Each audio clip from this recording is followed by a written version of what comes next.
Hello everyone, welcome to Richmond, Virginia and the start of 3 days of epic gaming at the home of Magic. It is Richmond, Virginia and this is Pro Tour Dominaria. Rich Hagan sitting alongside Maria Bartholdi from Magic the Amateuring and Pro Tour champion Mr. Simon Gertzen.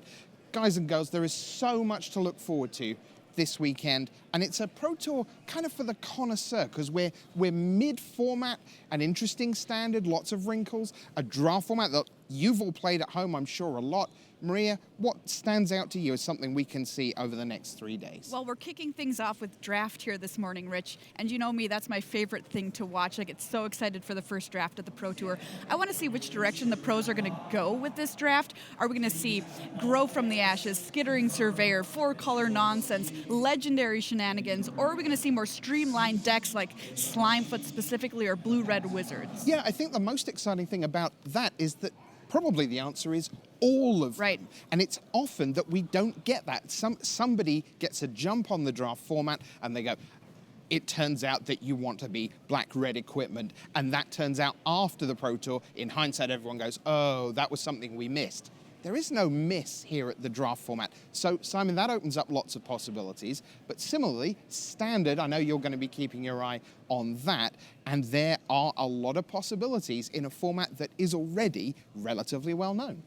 Much more defined than previous formats, in fact. When we have a Pro Tour 2 weeks after the release, it's much more raw, it's more experimental. You have to improvise when you're sideboarding. This is not the case here. You know exactly what to expect. You know your 14th sideboard card is there to beat the control deck that is going to bring in History of Benalia from the sideboard. So it's these little things that I'm looking forward to, and I think it will test a different skill set also from this extremely good field of players, but some of them will have to adapt. This is not your regular Pro Tour. Right, and I think one thing that's going to be a really interesting sort of punctuation point, at the end of round 11 tomorrow, we'll have done 6 rounds of draft, 5 rounds of constructed, and as a very rough guide, 50 players will be left in the tournament. That's the number of players who can still win the whole thing with 3 losses or less. And historically, if you look at the last couple of years of play, round about 80 to 90% of those 50 are going to be what we'll call name players, Hall of Famers, Platinum Pros, Gold Pros, people Grand Prix titles and so on.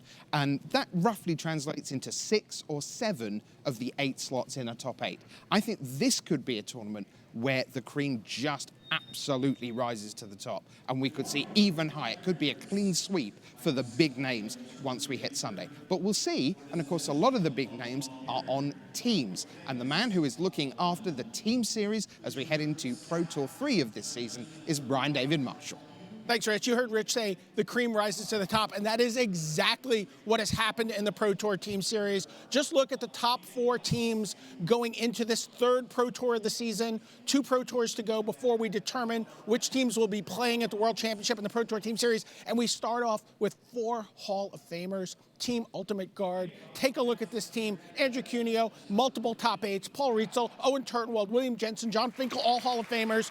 And Reed Duke, you know, quite possibly heading in that direction himself at some point.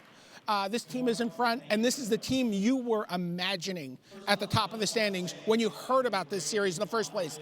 In second place is Team Musashi, and this is the team that won the Pro Tour Team Series last season, but, and this is huge, where are we? Teruya Kakume is not here. He's not qualified for this Pro Tour. But if they finish top 16 at the end of this Pro Tour in the team series, all 6 players will be qualified for the next Pro Tour, which is a team Pro Tour. Let's keep moving down the line. Genesis, this is the team that lost to Musashi in the finals. They're looking to go one better this season. They're in 3rd place. The big addition to this team, of course, Corey Baumeister, the brother of Brad Nelson, and Seth Manfield, the Pro Tour champion at the start of this season. And that was a big deal here as far as boosting up Team Genesis. And of course, how are you Latin? When you talk about a Pro Tour champion, Luis Salvato just won the last Pro Tour, but also Lucas Esperber too. He was top 16 at that event, and that's a big part of why they are where they are in the standings. And we're going to have a big feature with them. I talked to Harry Latin during the week. We have a big feature with Luis Salvato, and we also have a piece with their team manager, Tiago Rodriguez. And it's a really interesting wrinkle to have someone who has no responsibilities in terms of being in the Pro Tour, just focusing on the logistics. They think it's a big part of their success. So that's what's going on with teams here at Pro Tour Dominaria. Thanks so much, BDM. Well, Simon, we have got a really good feature pod for our draft. Really exciting. I'm not going to tell you exactly who it is yet, but get hyped.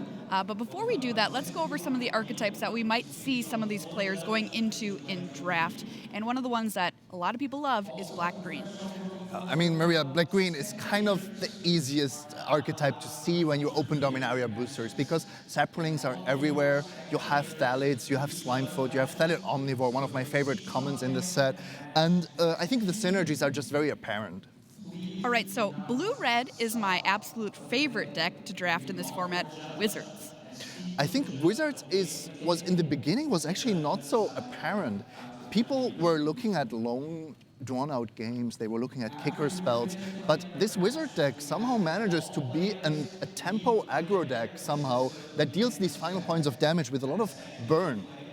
So Gitu Lava Runner is one of the cards we see here on this graphic, and it's one of the ones that you kind of think that can't possibly be too good, but then you start to play with it and you realize that it's not too bad in this deck. No, it's actually kind of scary if you know that your opponent has all these burn spells and haste creatures.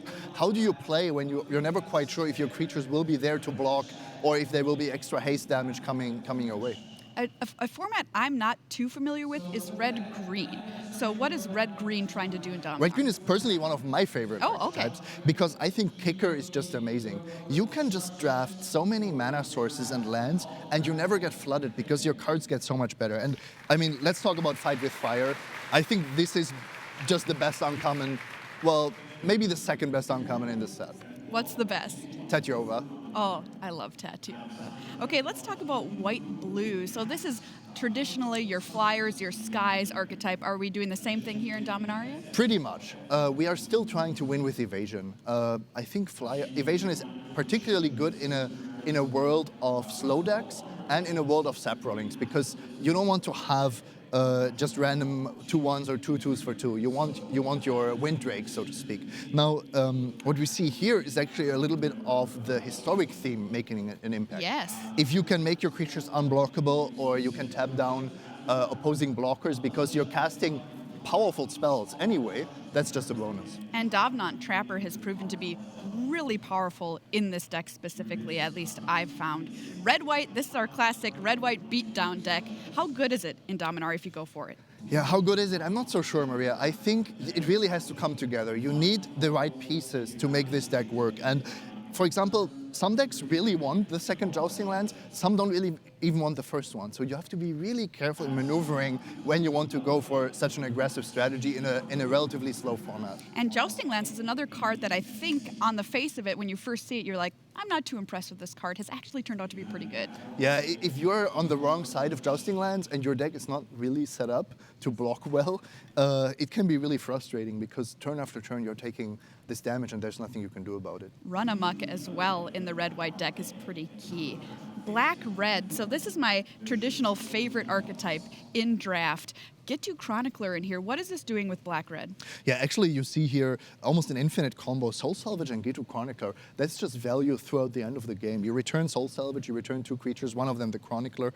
And I like this deck, but you have to be careful that you're not soft to some of the sagas or bombs in the format. And Soul Salvage, that's the way that you go infinite. Recurring. Oh, I love it. All right, great stuff. Thanks very much to Maria and Simon. Just a few of the draft archetypes, but as we say, it's wide open. Now, our feature pod is ready down on the floor. So we're going to head down for live pictures for the first time. Let's show you who is down there on the floor for you. And it is just an outstanding lineup. So we have Valerio Luminati, at 11 and 5 at Rivals of Ixalan. That was his only Pro Tour. You've got John Finkel, 16 Pro Tour top 8s, playing over 1,000 Pro Tour matches. Ryoichi Tamada, he was the runner-up from a Pro Tour battle for Zendikar. He has 6 Grand Prix top 8s and a title. Next round the circle is Chris Dockrell. Now, he made the top 8 of his only Grand Prix start ever. That was at Grand Prix Toronto earlier this year. And then next round, well, that is Mr. Then Louis Scott-Vargas, 2013 Hall of Famer, 8 Pro Tour top 8. Vidianto Wijaya is next round the circle, 3 Grand Prix top 8s and a title. And then don't count out Josh Vitolo. He's a Pro Tour qualifier winner from Grand Prix Hartford, 31 years old from the USA in his first Pro Tour. And we round out our draft circle with Ren Mingjun of China, only 19 years old, 1 Pro Tour start, went 11-5. And Maria, that is a pretty terrific way to start our coverage of Pro Tour Dominaria. Absolutely, Rich. Well, the players are ready, so let's head down for draft here at PT Dominaria.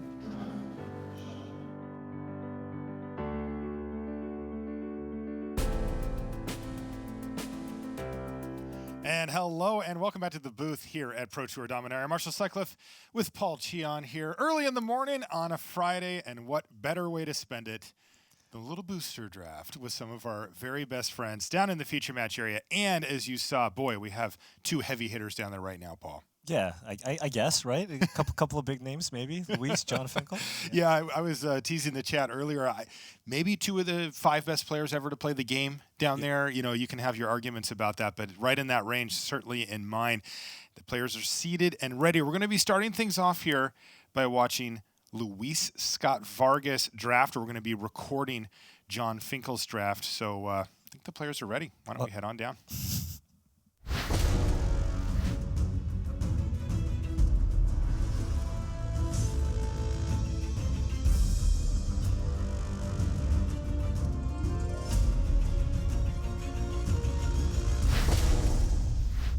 Hello and welcome back to coverage here at Pro Tour Dominaria. I'm Marshall Sutcliffe in the booth with Paul Cheon, and it is time, of course, for the first booster draft of the tournament. The players are seated and ready. We're going to be kicking things off. We're going big here, Paul. Luis Scott-Vargas, long time, one of your best friends. You used to test with him before you went to work at Wizards of the Coast, and Luis, we're going to need you to go ahead and wake up, buddy. And here we go. Let's see what he's got. Of course, I have a very good vibe for how Luis approaches the format, and the approach is, generally speaking, open up Icy Manipulator, windmill slam it. That's a pretty good strategy. You know, I did get a chance to kind of take a sneak peek at the Channel Fireball, Team Channel Fireball Limit meeting, and they did have Icy Manipulator basically as kind of like there was like a 1A and 1B. Yep. In terms of first pick, first pack between, you know, like.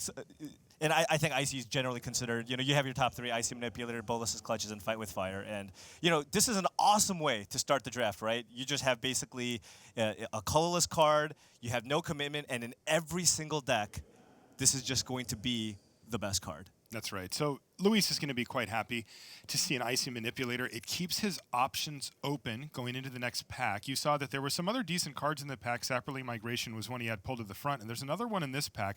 I think he's going to narrow it down between the Blink of an Eye and the Saproling Migration here, and probably take the Migration. Yeah. I know that Luis likes this archetype a lot. It usually ends up being in green-black. That's his sort of natural home. But it can also go into blue-green, any other combination, honestly. Yeah. Blink of an Eye, also a powerful spell. Good interaction, also scales well into the late game. But so does Saproling Migration. And, you know, one nice thing about Saproling Migration is, you know, there are a lot of, I think this format, because it tends to be a little bit slower than previous limited formats, you know, you want cards that kind of scale. And this is one of the 2 drops I'm actually happy having in my deck. You saw that he did actually end up getting down to those 2 cards, flipping them back and forth, and he did take the Saproling Migration. Taking a look at the next pack, I know the cards that Luis likes in this set quite well because we've talked so much about it. He does like Academy Journey Mage, but there's also a Quende in the pack, which is a card that he likes, though it doesn't go particularly well with his other pick. And a Gitu Chronicler is a card that Luis will catch Luis's eye as well. Yeah, and I think like this early into the pack, I think Quende just gives you kind of the most upside. There's a lot of different synergies that you can pick up with this card, even at common. Cards like Jousting Lance really just, you know, put Quende over the top. He's also passed 2 Jousting Lances to the left, although it's unlikely that they will come back. He will keep those in mind. Ooh, Cloud Reader Sphinx for Luis here, though. 4th pick is a pretty big game, and that's going to certainly catch his eye, especially given that there isn't anything great to go with Quende. Aven Sentries, fine. Yeah. But it ends up being a little bit crowded at the 4-drop slot in that type of archetype, so it's not a premium pickup, where Cloud Reader Sphinx is... Yeah, probably it just the basically best does blue it all. common. It's one of the best blue commons. It's highly splashable. And not only that, even Sentry, while also a good evasive creature, there's a lot of common removal in the format that gets rid of it. Cards like Shiv and Fire and Vicious Offering deal with it at such an efficient rate, whereas with the Cloud Reader Sphinx, you do have to pay a higher cost. This is a really interesting choice here. I believe that Luis will end up taking Divination out of the pack because this pack kind of fell off for him. There's not a lot that he'd want here. It's also Divination. Yeah. I don't think Luis has ever passed a Divination in his life, so... Yeah, I guess I wasn't really out on a limb with that one, was I? This is also kind of the format where Divination is very good. There are kind of ranges with that card, but I think Divination is a very, very strong card in this set.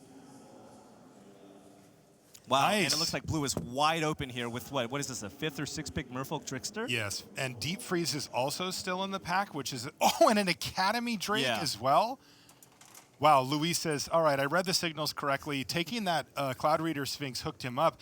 And he's actually in the awkward spot where it's too open. He just passed 2 pretty darn good blue cards, and the person to his left might be thinking the same thing he's thinking right now. Right. Just like, well, how are these cards still in here? The thing got here a turtle here. I mean, Luis has to be very happy with his current situation, though. Oh, he's almost mono blue. He's got a Quende and a Sapperling Migration, but he's correctly read that blue is wide open, and blue is one of the best colors in the format. Yeah. And you can really pair it with any color and have success. Yeah, and right now he has feelers out on both white and green, both of which it pairs with nicely, and he just needs to, ideally, just try to stick to blue for the rest of this pack, and there we go. Vidalian Arcanist is a nice little solid 2-drop for him, and he's going to take that here.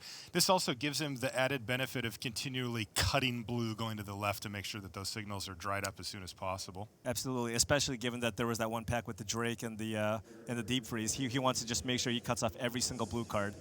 Here's the pack that he opened, and it looks like, well, he did get a Befuddle, which is a card that occasionally makes the main deck, but usually not. Oh, it looks like he went for the white creature instead there. Oh, did he? Yeah. Okay. Just to kind of fill out his curve. Fair enough. Oh, he did actually wheel a Jousting Lance. That is nice. I did not think that one was going to come back, but it did. So Luis is kind of getting hooked up here. Blue wide open in the middle of the pack, and he even wheeled a nice one. And there's a Weight of Memory. It's like a super divination. Right? Yeah. Why draw 2 when you can draw 3? This is a beautiful spot to be in for Luis, though. His deck is powerful and wide open as far as colors go. He can go into any other color in the next pack. Any other color. Like he could open, Demon Lord Belzenlock and be like, screw these other cards, I'm going black. And just the power level at the top of the spectrum is just so high. Yeah. Keeping yourself this open is great. And, he does have that Quende and that Jousting Lance, but that was really the only white card he really saw. Of note. And so, I mean, it looks like he's already got kind of like the minimum 8 playables you want per pack, just in blue and with that Icy Manipulator. This is a great start for Luis. A lot of great options for him in the next pack. The kind of cards he wants to see are cards like, well, a Pegasus Courser would be nice if he's going to end up being in blue-white. He also could open like an On Sarah's Wings at the uncommon slot to go with that Cold Water Snapper and kind of create the Voltron that's extremely difficult to beat. I kind of want to see him just open a Tempest Djinn and just move in on mono blue. I don't think he would argue. Yeah. You'd be pretty happy with that one. Of course, the one thing that we didn't see much of out of the packs just at all was removal, right? We didn't see any Eviscerates go by. He never had a chance to even pick up a red removal spell in the mid to late part of the game. So this will be an interesting dynamic here as well, is what color does he go into, and can he find some way to interact a little more? He didn't take the blink of an eye either. Yeah, there is a lot of great removal in this set, but they're also like top priority amongst all the players. Yes. And so, this format's been around for a long time. You're not going to see kind of, a late removal spell here. Everybody knows what they're doing at this point. And, if you see a good interactive spell, you have to jump on those cards early. Yeah, there was an Academy Journey Mage and a Blink of an Eye, right? That he passed. And then he ended up passing the Academy Drake. Right. In that pack that had the 3 blue cards. All right, let's see what he's got here. Precognition Field, not what he wants to see. Nothing. Yeah, so he could take a Syncopate. I think the card that'll jump out is Yavimaya Sapherd. Yeah, but... at least as far as power level goes. But, man, Syncopate a fine answer, and it lets him stay open. Exactly. But this is a very disappointing pack to open here. Not a whole lot for him. He might.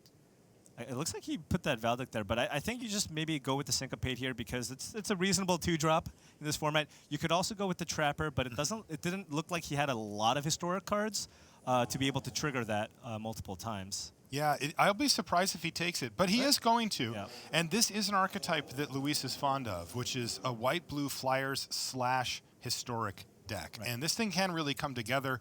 The equipment and stuff works really well. Speaking of, Blessed Light, he gets past. You got to slam that. There's also a Knight of Grace, but given that Luis is in a color combination that's really lacking removal, he might look to take the Blessed Light here instead. Yeah, I think in a vacuum that the Knight of Grace slightly edges out the Blessed Light as far as what you'd rather have, though it's close. Right. Here, I would actually default to the Blessed Light for the reason that you said. He just doesn't have any way to interact with a creature, and he needs that. I don't think that even with a premium creature like Knight of Grace, he can afford to pass a removal spell at this point. Yeah, and when you're drafting kind of the blue-white deck, your primary way to actually win is through evasion.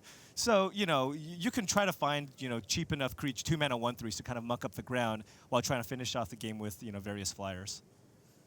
Here's an interesting choice. Do you want the divination or the land divination? Well, yeah, I think this is actually reasonably close. I think the value of the kind of the quote-unquote spell lands are very, very high. And, as I've just seen people play this format more and more, I kind of leaning towards a Memorial to Genius. Just oftentimes in this format, when you build your deck, you're kind of making a few cuts that you're not happy making because there's just a lot of playables in the format. So taking a land just kind of frees up that extra slot too. Another Merfolk Trickster and a Gideon's Reproach pulled to the front for Luis here, and these packs continue to be kind to him. He's had reasonable options at every juncture. Sometimes you feel like you're doing well when you just have a card in one of your colors that you can pick, and you're like, okay, cool. But he's actually had choices at each point here. He decided to take the Trickster, and I got to say, in the blue-white flyers, historic tempo deck, that Trickster is awesome. Yeah, this is going to do a ton of work. He's in a really, really good position right here. Just looking for actually more evasion creatures, I think. He's actually kind of lacking on that front. Yeah, we mentioned it at the beginning of Pack 2 here, but the Pegasus Courser is a card he would absolutely love to see. Well, and there's some powerful cards in this pack, but they're not in the colors that he's interested in being. There's, as you see, looks like he's trolling Luis, everybody don't even with the do Navigator's it. compass. Luis, don't smile either. You're not funny. Oh my goodness. Yeah. Okay, he's kind of funny. And the Joyous Familiar kind of does double duty here. He's got the he needs evasion. Blue-white looks to have a few historic spells in its deck, and it also triggers a Trapper. He's going to take a Spore Swarm here, though that's mainly just because there was nothing for him. Yeah. Yeah, and I'm sure there are people that are potentially questioning the fact that Luis didn't take maybe the slightly more powerful card in the Sapherd in the first in Pack 2, Pick 1. Mm-hmm. But I think given just the way Pack 1 went, he basically saw Sapling Migration and almost no other good green cards. And green is fairly deep, so given that you don't see any green cards, I mean, you might get a couple of cards in Pack 2, but it's going to dry up in Pack 3.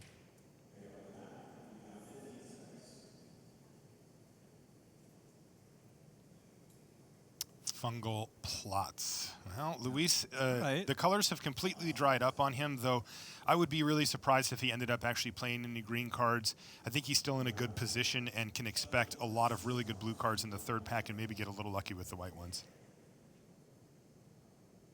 Right, it looks like, at this point the packs are drying up, but kind of the blue kind of died a little bit there. I think Luis is very likely to be the first blue drafter for packs 1 and 3, but he might be getting a little cut in Pack 2. This is interesting. He could take Homerid Explorer just to have like a sort of blah, 4-drop, but he actually likes Thorn Elemental a lot, and he's going to hedge a little here. He has actually picked up a few playable green cards late in this pack. It might not be impossible that he ends up playing green, though. I would assume still that he's going to be in white. Yeah, there could be a situation where Luis is kind of almost mono blue with just a few big green creatures to help finish the game. Okay, yeah, something like that. Yeah, and he had the Saproling Migration as well. But I think currently the combination of the Quende, and some of the other cards. It's kind of what he's looking to be in, but yeah, just kind of looking at the draft, it was kind of hard to identify what the second open color was. Definitely. Maybe green. And But this is what we should pay attention to here is, since we know he's going to be in blue, is look at the white cards versus the green cards. It's like Quende, Dominant Trapper are kind of his two best white cards, right? He's got the removal, and Blessed Light, right, yeah. yeah. And then he has like a random 2-drop, like a Knight of New Benalia or something like that. And then in his green cards, well, you can see him at the back. He has Thorn Elemental, Saproling Migration, Spore Swarm. And he also has a fungal plot. And a fungal plot. Yeah. So It's I still like the close. white. Yeah. But I think he's in one of those weird spots, too. It's like, you know what gets really tricky? If Luis opens, like, a good green card. And, I think he is aware of the fact that green was fairly cut off in Pack 3. So if he takes that good green card, you're probably not going to get a lot more after that. I think you're right. Right? Yeah. All of this is just edging me over towards being just in white still, Right. but like it's close. Yeah, and I think there have been situations here too where it's like Luis has a close pick between a cards in a couple of different colors and a blue card, and he's just kind of opted to go with the blue card because you're like, all right, well at least if I take the blue card, I know it's going to go in my deck. And at this point, these packs actually dried out fairly quickly. Yes. Luis might actually be kind of wishing that he had that second divination in his deck. Yeah. How about Teferi one time? Ooh, that's a reasonable card. Teferi anybody? Lyra Dawnbringer. That would work. Still calling the Tempest Djinn here though. Oh yeah, I like that. That's a solid call. I mean, he's in blue, right? Right. Like, Yeah. He's got double Trickster. He's playing 10 islands. Yeah, this is probably the best Tempest Djinn deck I've ever seen if he does open one. What if he opened Multani? Well, he could also, if he goes straight 2 colors, he could also just take a couple of Navigator's Compasses to help play those Tempest Djinns. All right, we need a new, It's just new excellent partner. fixing. Let's see what he's got here. Adeliz the Cinderwind. What are the blue cards at the back? I don't. Oh, he I think loves this was Adeliz. Yeah, this looks like another fairly poor pack. Yeah, Snapper and Divination were the Wow. two blue And cards. he didn't see a Nothing lot to of beat. red. Oh, this is rough. So basically, he could take a second Snapper, a second Trapper, or he could take a flyer on the potential to be red-blue and take Adeliz the Cinderwind. Remember, red-blue is a very strong archetype in the format. Yeah. But boy, he's got a lot of work to do to make that work. He hasn't been prioritizing Right. Wizards. Yeah, I mean the Merfolk Tricksters are wizards. Both of those are, and he has one Arcanist, which is also a wizard. Right, right. So he's not on 0. But I think it's probably just a little too late to just kind of I feel like that too. He took the Trapper? Okay. Hey, a Journey Mage. geez. He got the Tempest Djinn. He actually got it. A little late, but worth the wait. there it All is. right. Boy, that was going to get really awkward because he was looking at Fight with Fire and might have had to take it over a Journey Mage or do something weird. Now it's just an easy pick. Yeah, you know what? I'm just gonna take this Djinn. It's gonna be so big in his deck. Wow, we nailed that one. Right. We were like, man, should he have taken Adeliz because of this Fight with Fire? Is he regretting it? Nope. Tempest Nope. Djinn hiding at the back of the pack. Not bad. And now another Quende for him. Okay. Yeah, again, the only real thing he has going with Quende is the Jousting Lance, I think. Like, no fly, nothing to give it flying or... He does have multiple, trappers, and it is Just a to legendary get it through, creature. sure. Yeah, and it's not a completely embarrassing creature. It's got a double strike. If Luis is able to pick up a couple of maybe combat tricks to go with it, you can do some work. Yeah, Adamant Will works really well with Quende. Absolutely. And Luis really likes Quende. That was one that he started out fairly low on. Wasn't super excited about it, and actually respects it quite a bit. He likes that card, so he's happy to pick it up. Yeah. There's a Tetsuko and a Time of wow. Ice. Boy, interesting part about, there's also a Gideon's Reproach of note in the back there. Interesting thing about Time of Ice is that this is really the deck where it absolutely shines. Absolutely. You get historic triggers, Quende. Yeah, it basically does it all. I mean, I've also been very impressed with Tetsuko, just as a 2-mana unblockable creature. And sometimes you got some 2/1s on the board that you can push through, but I think Time of Ice just has way too much upside, especially, and it just goes perfectly with what he's trying to do. It also fills a need that he still has, which is that he is light on interaction, right? He still has 0 blink of an eye and only 1 white removal spell. So Time of Ice is going to substitute in for that reasonably. Ooh, Dub is actually quite nice with the Quende, as it gives +2/+2 in first strike, right? Uh-huh. So that is a nice way to also combo with the Quende. Give double strike to something else, but he decides Yeah. not to. Yeah, that synergy is a real thing, but boy, Dub is. No, it's not a great card. Dub for is sure. not a great card. Okay, a Journey The Mage. Journey Mage, however. Yeah, he kind of got bailed out. That last card was like, oh, thank God, because he was going to have to take a Tolarian Scholar up until that point, which really isn't good in his deck. Right. But Journey Mage is really good. Again, while Luis still doesn't have that many direct removal spells, he has now filled in that gap with cards like Academy Journey Mage and Time of Ice to buy himself enough time to get the win. This deck is pretty darn nice. I like it.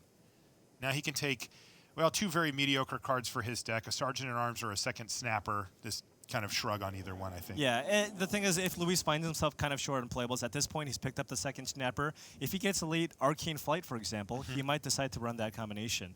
What if he gets a late on Sarah's Wings? Paul, yeah. Do you think he would run that combination? or? That's an excellent question, Marshall. And if the 1% happens, then we can maybe discuss it. All right. I'll table that one for now. He picked up a Syncopate. Again, another way for him to interact with his opponent, and a good pickup for Luis here. So this set came together. Yeah, definitely. I'm still trying to figure out what the second color was. I believe it was red, given that he got past the fight with fire. But despite all of that, I mean, it looked like just going mono blue was almost basically just good enough by itself. Yeah. Still can't believe we got a Tempest Gen. Who is this guy? This is a lot of Arcanists. I mean, it was our idea, but Right, yeah. I didn't think it was going to actually happen. He just willed it to happen. Yeah. Third Arcanist is probably not going to make the cut, but sure. Yeah. And then just a befuddle or nothing here. Yeah. Or just, I don't want to play against Fervent Strike. Hey, Oh, there it the is. Arcane Flight came back, and he goes, maybe I'll end up doing that. I think he's going to actually do it. There's also a reasonable argument to putting that on a Quende and just getting a big hit in and saying, hey, you got to answer this. Right. Dark Dad. So, sometimes, you don't super want to real. work for your wins. You just get some free wins. Oh, yeah. Put Arcane Flight up on a Snapper. You get a 5/6 flying hexproof creature. A good friend of mine says free wins are the best wins. Oh, yeah, absolutely. I'll take them. Not sure if I believe that, but I mean, you'll take the free wins for I'll sure. take the free wins. What are the best wins? The close, tight ones where you outplayed your opponent. That's right. That's the one. Yeah. Those are the most satisfying for sure. Yeah, the best wins always come when you're at 1 life. All right, so what do you think, Paul? Give us an idea of where you put this deck kind of in the hierarchy of decks. He's blue-white, and he kind of filled in all the gaps there. Yeah, he's got some power. I'm a little bit concerned that he might be lacking a little bit of removal. I mean, he does have the Icy Manipulator, the Journey Mage. He's got some tricks. So, I mean, this is exactly the type of deck that Luis loves playing.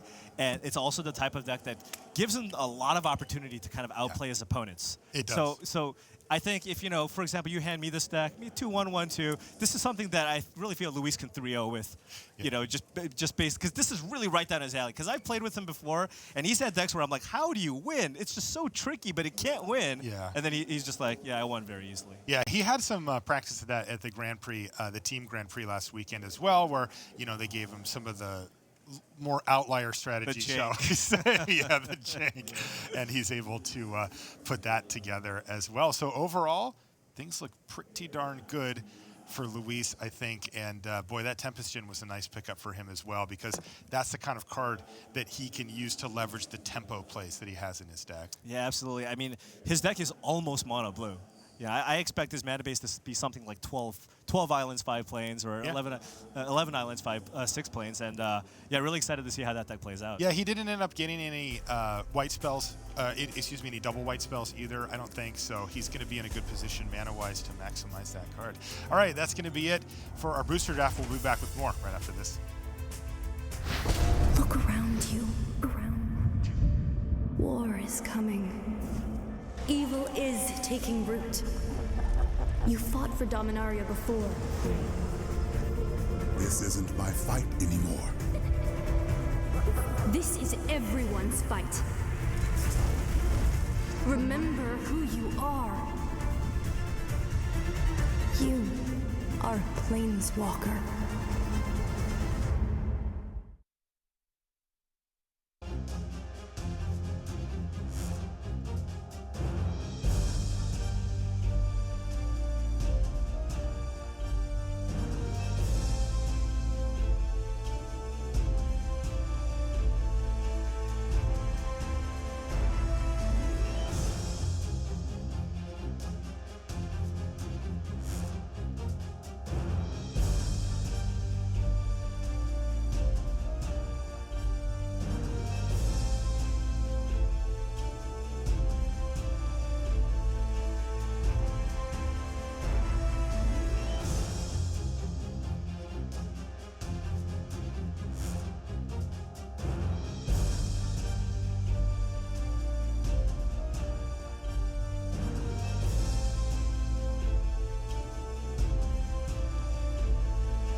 Welcome back, everyone. Rich Hagan here at the news desk.